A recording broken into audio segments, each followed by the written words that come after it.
The empire did not collapse in a single day. It did not fall to cannon fire alone, nor to invasion banners planted at its gates. It ended quietly, across polished tables, behind sealed doors, in rooms where maps were redrawn and promises were whispered. By the time the public realized what had happened, the empire was already a memory. This is the story of how an empire was undone not on the battlefield, but through a secret deal. For centuries, the empire had ruled through a careful balance of fear, loyalty, and tradition. Its legitimacy rested on ancient symbols, inherited authority, and the belief that the center would always hold. From the capital, power radiated outward, through governors, generals, tax collectors, and priests, binding distant provinces into a single political organism. But by the early years of its decline, the empire was exhausted. Its treasury was strained by endless wars. Its borders were overstretched. Its ruling elite was divided between reformers and traditionalists, each convinced the other would destroy the state. And beneath the surface, a new reality was taking shape, one the imperial court could no longer control. The world was changing faster than the empire could adapt. In the capital, the palace still glittered. Ceremonies continued. Titles were bestowed. Decrees were announced with ritual precision. Yet behind the spectacle, something had broken. The emperor, once feared as the embodiment of the state, had become isolated. His advisors filtered information. His generals questioned orders. His ministers spoke of unity while negotiating survival. The empire no longer spoke with one voice. Across the provinces, loyalty was conditional. Local elites had learned that the center needed them more than they needed the center. Taxes arrived late. Troops arrived half-trained. And when unrest broke out, provincial leaders waited to see which way the wind would blow. This was not rebellion. It was something more dangerous: hesitation. Outside the empire's borders, rival powers watched closely. They had studied its weaknesses for decades. They knew the empire could still fight, but not forever. They understood that conquest would be costly, unpredictable, and perhaps unnecessary. Why destroy an empire, when it could be dismantled from within? Diplomats replaced generals. Trade agreements replaced ultimatums. Loans replaced invasions. And slowly, the empire became dependent on those who wished to see it end. The secret deal did not begin as a single agreement. It emerged as a series of conversations, each one seemingly reasonable, each one framed as temporary, each one justified as necessary to preserve stability. First came the financial arrangements. The empire needed money, urgently. War debts mounted. Infrastructure crumbled. Salaries went unpaid. Foreign banks offered loans with generous language and hidden conditions. Interest rates were manageable. Oversight was advisory. Collateral was abstract: customs revenues, railways, ports. Each signature solved an immediate crisis. Each signature surrendered a piece of sovereignty. No announcement was made to the public. The empire assured its people that nothing fundamental had changed. But it had. Then came the military understandings. The empire's army, once feared, was no longer modern. Weapons were outdated. Logistics were inefficient. Foreign powers offered training missions, advisors, and arms deals. They came as partners, not conquerors. They praised the empire's traditions while quietly reshaping its command structure. Doctrine changed. Supply chains shifted. Key officers trained abroad returned with new loyalties, new assumptions, and new dependencies. The army still wore imperial uniforms. But increasingly, it fought according to someone else's plan. At the same time, political pressure intensified. Minority groups within the empire, long suppressed or ignored, found new patrons abroad. Calls for autonomy were amplified in foreign newspapers. Petitions were delivered through embassies rather than palaces. The empire responded with compromise. Administrative reforms were announced. Local councils were empowered. Languages once banned were recognized. Each reform was celebrated as progress. Each reform weakened the center further.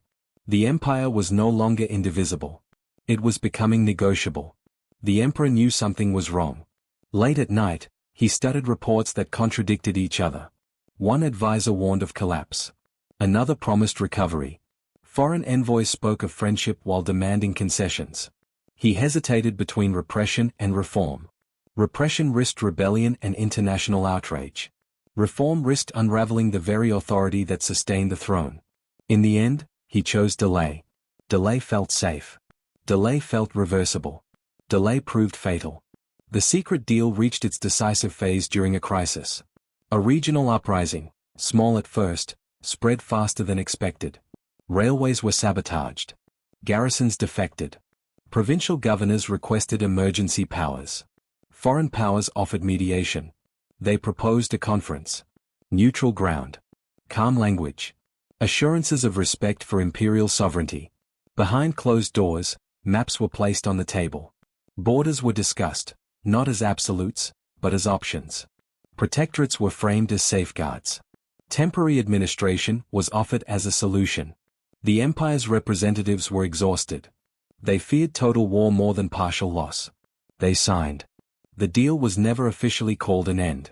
It was described as a stabilization framework. A transition period. A pathway to peace. But its terms were clear to those who read carefully. The empire would relinquish control over key territories. Foreign administrators would oversee finances and security. The emperor would remain, but as a symbol, not a ruler. In exchange, the empire would be spared invasion. The capital would be protected. The dynasty would survive, on paper. It was not surrender. It was dismemberment by agreement. When the news reached the streets, confusion followed. The imperial flag still flew. Officials still worked. The emperor still appeared at ceremonies. Yet soldiers now answered to foreign officers. Taxes were collected by international commissions. Borders were enforced by someone else's army. The empire existed, but it no longer ruled itself. Within years, the consequences became irreversible. Territories declared independence under foreign protection. Trade routes bypassed the capital. The imperial court became ceremonial, then irrelevant. The emperor died quietly. No rebellion followed. No restoration came.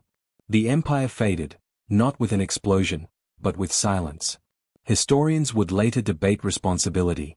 Some blamed foreign powers for exploiting weakness. Others blamed imperial elites for choosing survival over sovereignty.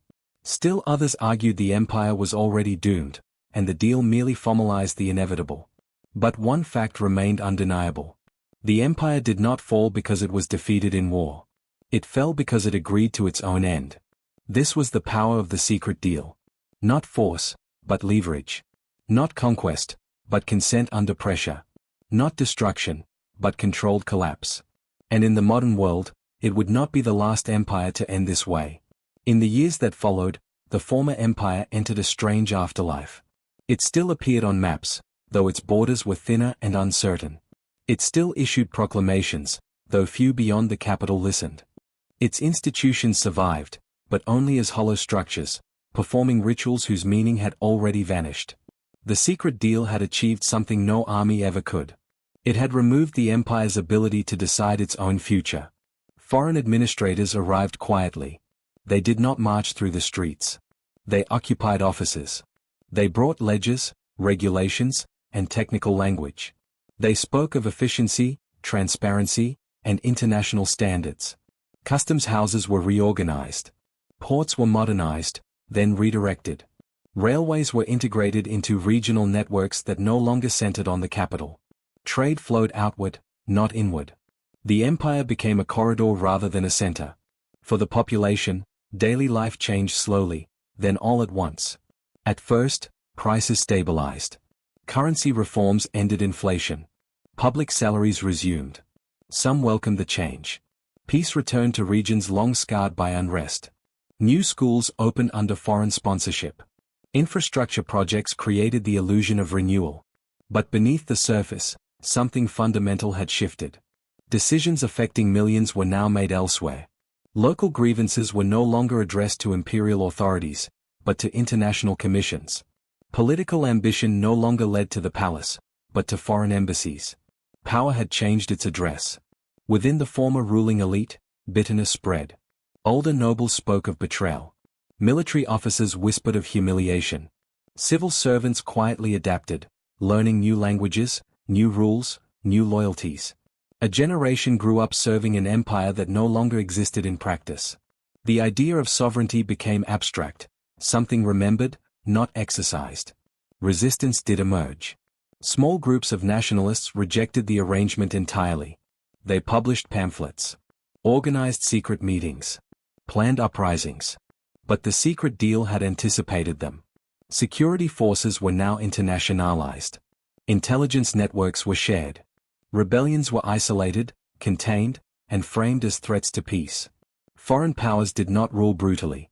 They ruled efficiently. And efficiency left little room for revolt.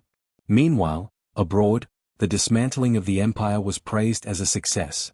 Diplomats cited it as a model of peaceful transition. Scholars described it as the end of an outdated political form. Investors celebrated new markets, new borders, new opportunities. No one spoke of loss. Empires, it seemed, were no longer meant to fall dramatically. They were meant to be managed out of existence. Years passed. The capital lost its prestige. Artists, intellectuals, and merchants moved elsewhere. The great buildings remained, but they were museums now, not centers of power. Tourists admired the architecture. They photographed symbols of authority whose meaning had faded. The empire became history while still alive.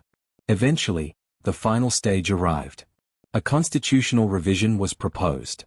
It would formalize realities that already existed. The emperor, or his successor, would abdicate political authority entirely.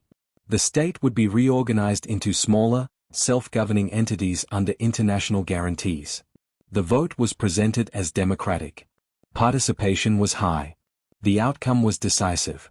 The empire ended, not with a proclamation of defeat, but with legal language. A state dissolved itself. On the day the change took effect, there were no riots. Flags were lowered and replaced. New anthems were played. Foreign dignitaries attended ceremonies filled with careful symbolism. The old imperial flag was folded, archived, and stored. No one burned it. No one defended it. That silence was the deal's final victory. In retrospect, historians would identify the moment the empire truly died. Not the uprising. Not the conference. Not the constitutional vote. But the first compromise that could not be reversed. The first concession made in private, justified as temporary, accepted as necessary. The moment survival was chosen over sovereignty. The secret deal revealed a truth about power. Empires do not only fall when they are weak. They fall when they believe they can negotiate their way out of decline. When leaders mistake delay for control. When symbols replace authority. When deals replace decisions. In the modern age, conquest became unfashionable. But influence did not. Empires still ended, just more quietly. Through contracts instead of cannons. Through advisors instead of armies. Through agreements signed in rooms without witnesses. The empire believed it had bought time. What it bought was an ending without resistance. And in doing so, it taught the world a lesson that would be repeated again and again. That the most decisive battles in history are often fought without soldiers, without noise, and without the public ever knowing the war has begun. After the empire's legal dissolution, a question lingered, unspoken, unresolved. What happens to power when it no longer wears a crown? The new states that emerged from the imperial body were celebrated as independent. They had flags, constitutions, and international recognition. They held elections. They formed governments. They took seats in global assemblies. Yet independence did not mean autonomy. The same agreements that had ended the empire now structured the future. Economic policy was guided by external conditions. Security was guaranteed by foreign alliances. Borders were protected, but also constrained. The empire had vanished, but the system that replaced it bore its fingerprints. For the former imperial heartland, the loss was existential. Without colonies, protectorates, or tributary regions, the capital became provincial. Its population shrank. Its universities lost funding. Its industry struggled without preferential access to markets that had once been internal. Nostalgia filled the vacuum left by power. Books romanticized imperial glory. Films recreated court ceremonies with loving detail. Monuments were restored, not as statements of authority, but as memorials. The past became a refuge. A new political language emerged. Leaders spoke of dignity, heritage, and national renewal. They promised to reclaim pride without confronting reality. They invoked the empire's name, but carefully, symbolically. True restoration was impossible. The structures that had sustained empire, control of trade, monopoly on force, unquestioned legitimacy, were gone. Rebuilding them would require confrontation with the very powers that had guaranteed the empire's peaceful end. No one was willing to risk that. Among the younger generation, the empire felt distant. They knew it through textbooks and ceremonies. It was something their grandparents had lived under, not something they had lost. Their concerns were practical: employment, education, migration. For them, the secret deal was not betrayal, it was history. This generational shift ensured the deal's permanence. Empires can survive defeat. They cannot survive indifference. Internationally, the precedent proved influential. Other declining states were studied through the same lens. Advisors asked familiar questions. Can this government still enforce its will? Is its debt sustainable? Are its borders defensible without external support? When the answer was no, solutions followed a familiar pattern. Economic assistance, security cooperation, administrative reform. Each intervention was framed as partnership. Each outcome reduced sovereignty, incrementally, legally, peacefully. The empire's end became a template. Yet history has a way of resurfacing unresolved tensions. Decades later, cracks appeared in the post-imperial order. Economic downturns exposed dependency. Security guarantees proved conditional. Foreign patrons recalculated interests. The protections that had replaced empire were not permanent. They were transactional. When circumstances changed, support wavered. In former imperial territories, resentment returned, this time without a single enemy to blame. Who was responsible? The long-dead emperor? The elites who signed the deal? Foreign powers who shaped the outcome? Or the idea of empire itself, outdated, brittle, unable to adapt? There were no simple answers. The secret deal had diffused responsibility so effectively that accountability vanished with it. Some movements attempted revival. They spoke not of restoring borders, but of restoring agency. They rejected both empire and dependency. They demanded control over resources, policy, and destiny. These movements were fragmented, often contradictory.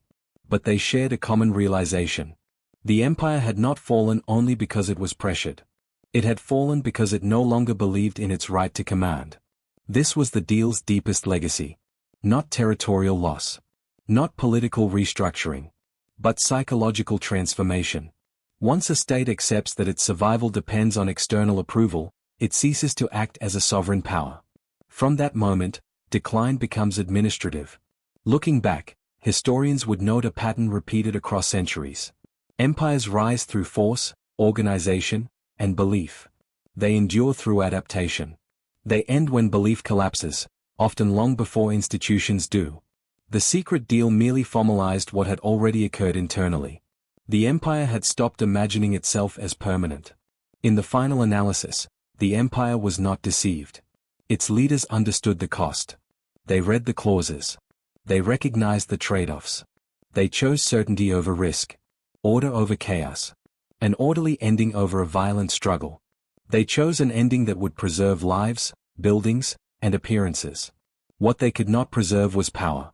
And so the empire passed, not as a cautionary tale of arrogance or cruelty, but as a study in compromise. A reminder that the most dangerous moment for any great power is not when it is attacked, but when it begins to negotiate its own limitations. Because once an empire agrees that it can be reduced, it has already accepted that it can disappear. This was the secret deal. Not a single document. Not a single meeting. But a process, slow, rational, defensible, through which an empire consented to its own end. And in the quiet that followed, the world moved on, leaving behind ruins that were not burned, crowns that were not shattered, and a lesson written not in blood, but in signatures. Long after the empire's name vanished from treaties and maps, its absence continued to shape decisions far beyond its former borders. Power, once released, rarely disperses evenly. It flows into institutions, alliances, corporations, and ideologies that inherit its functions without its symbols. The empire had ended, but the vacuum it left behind remained active. Former imperial administrators found new roles.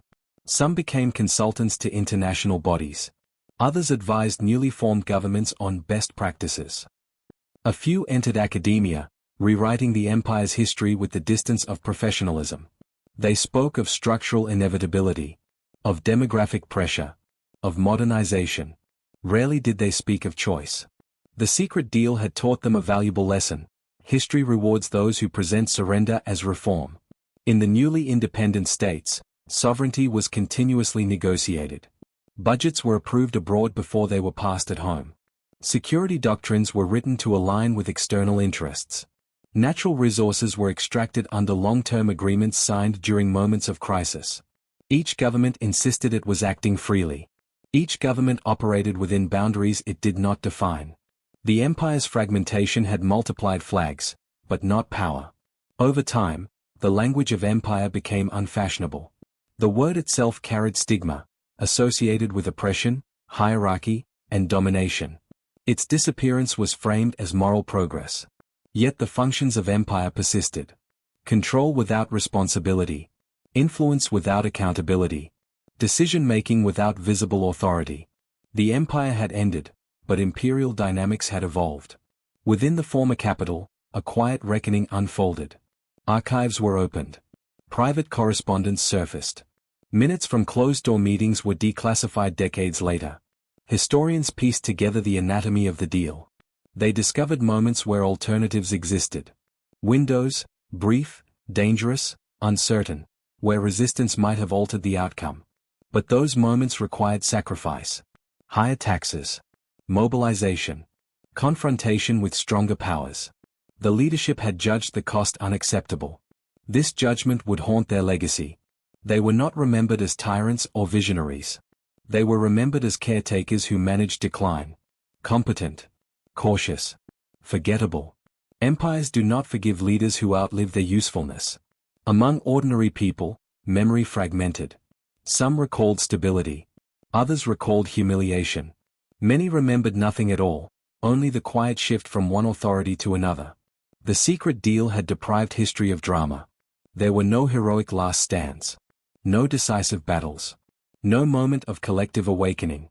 Without drama, memory faded. Yet beneath the calm surface, unresolved questions endured. Who truly governed? Who benefited? Who decided? These questions resurfaced during crises. A financial collapse. A regional war. A sudden withdrawal of foreign support. Each shock revealed the same truth. The post-imperial order was efficient, but brittle. When external guarantees weakened, local institutions struggled to respond. They had never been designed for autonomy. They had been designed for compliance. Decision-making stalled. Responsibility was deflected. Blame was externalized. The empire had fallen, but no replacement had fully taken its place. This condition, neither imperial nor sovereign, defined the long aftermath. Political theorists would later describe it as managed independence. A state of perpetual transition.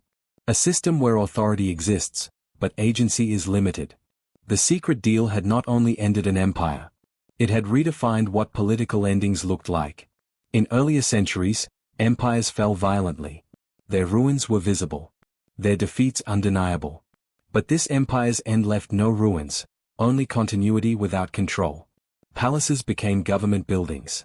Officials kept their desks. Borders remained guarded. Everything changed, without appearing to. The most enduring consequence was cultural. The belief in permanence disappeared. Future leaders learned not to imagine their states as lasting centuries, but as managing risk one agreement at a time. Politics became technical. Strategy became reactive. Vision narrowed to survival. In this sense, the empire's true legacy was psychological. It taught the modern world that power could be surrendered responsibly. That decline could be optimized. That endings could be negotiated. This lesson would be repeated globally. Whenever a state grew weaker than its commitments, whenever debt exceeded authority, whenever legitimacy eroded faster than institutions, the question returned. Can this be managed quietly? Often, the answer was yes. And each time, the echo of the secret deal could be felt. In the final reckoning, the empire's story was not unique. What made it significant was its timing. It marked the transition from an age of overt domination to an age of invisible control. From empires of territory to empires of structure. The empire did not die screaming. It did not collapse under invasion.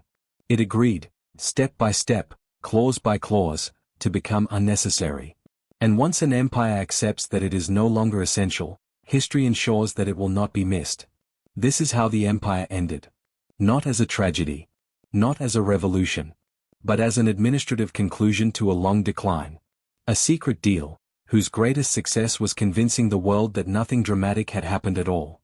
As decades passed, the absence of empire became routine. Children were born into a political reality that no longer referenced imperial authority. Schoolbooks condensed centuries of rule into a few neutral chapters. What had once structured the world was reduced to context. Power had become abstract. It existed in frameworks, in treaties, in economic indicators that few understood but everyone obeyed. The empire's collapse had trained societies to accept influence without visibility. Authority no longer needed a throne. International institutions expanded quietly into the space once occupied by imperial command. Standards replaced decrees. Compliance replaced loyalty. Evaluation replaced allegiance. States were ranked, reviewed, and corrected. No single empire ruled, but a system did. The former empire, now fragmented, participated like everyone else. Its representatives spoke in the same language, followed the same procedures, signed the same documents. Equality replaced hierarchy. But equality came with conditions. From time to time, crises reopened old wounds. Economic shocks revealed asymmetries. Security emergencies exposed dependency. Political upheavals tested the limits of tolerated autonomy. When newly sovereign states acted against expectations, pressure followed. Sanctions. Credit restrictions. Diplomatic isolation. No armies marched. No capitals burned. Correction was procedural. The empire's end had helped perfect this method. In the former imperial heartland, a new myth took shape. The myth was not of conquest, but of betrayal. It claimed the empire had been strong enough to survive, if only courage had prevailed. If only compromise had not replaced resolve. This myth fueled speeches and movements. But it lacked a path forward. The world that had ended the empire no longer allowed reversals.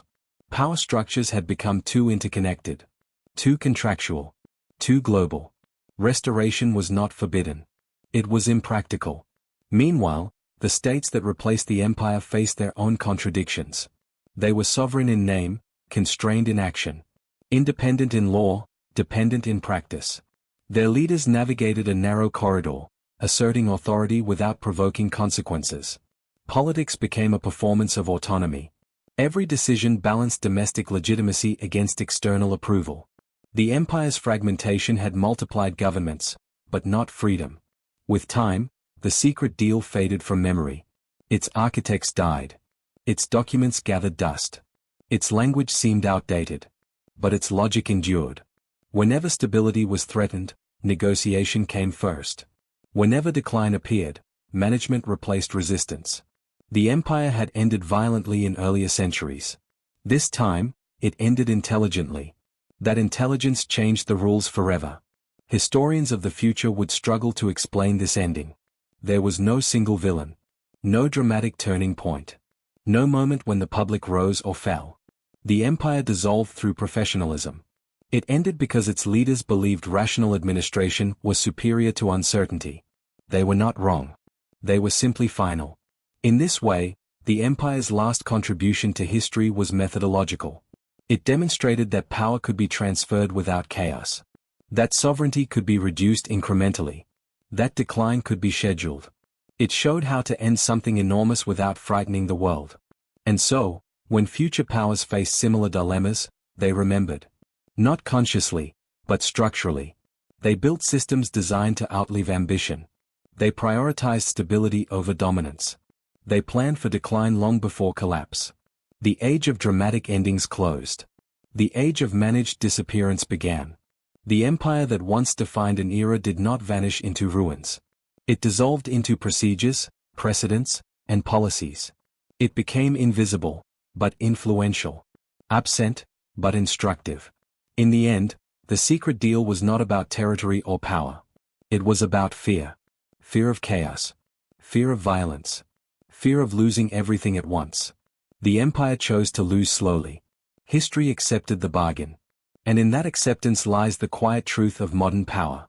That the most decisive endings are not imposed, but agreed upon. That empires do not always fall, sometimes, they sign.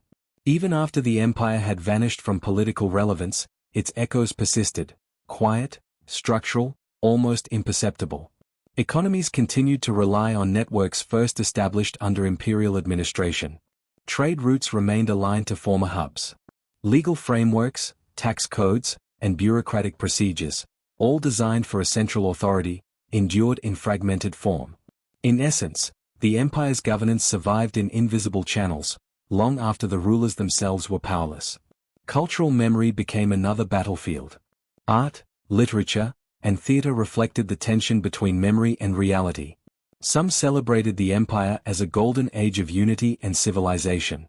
Others depicted it as a cautionary tale of hubris, arrogance, and delayed reform. Public consciousness was divided. The empire existed simultaneously as myth and as a warning. It was impossible to live under its shadow consciously, but nearly impossible to escape its structures unconsciously. New elites emerged from this vacuum. Some were the children of former bureaucrats, trained in administration but now serving under new, externally guided frameworks. Some were technocrats, trained abroad, fluent in the language of international governance. A few were opportunists, quick to leverage foreign support to secure local advantage. The empire's disappearance had created a system that rewarded adaptability rather than loyalty. Merit replaced tradition.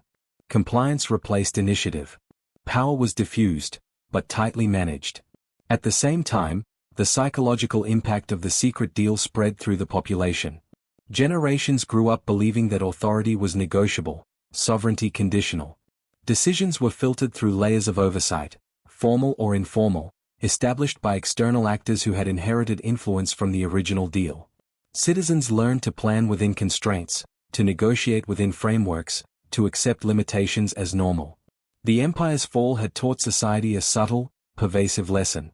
Survival sometimes requires consent to decline. International observers noted the unprecedented stability of the post-imperial order. Conflicts were limited. Transitions were orderly. Disputes were settled through arbitration rather than war. The world celebrated the outcome as a triumph of diplomacy, management, and foresight. Few understood, or acknowledged, that this stability was achieved not through strength, but through a gradual surrender of autonomy. Yet cracks inevitably appeared. Economic pressures exposed lingering dependencies.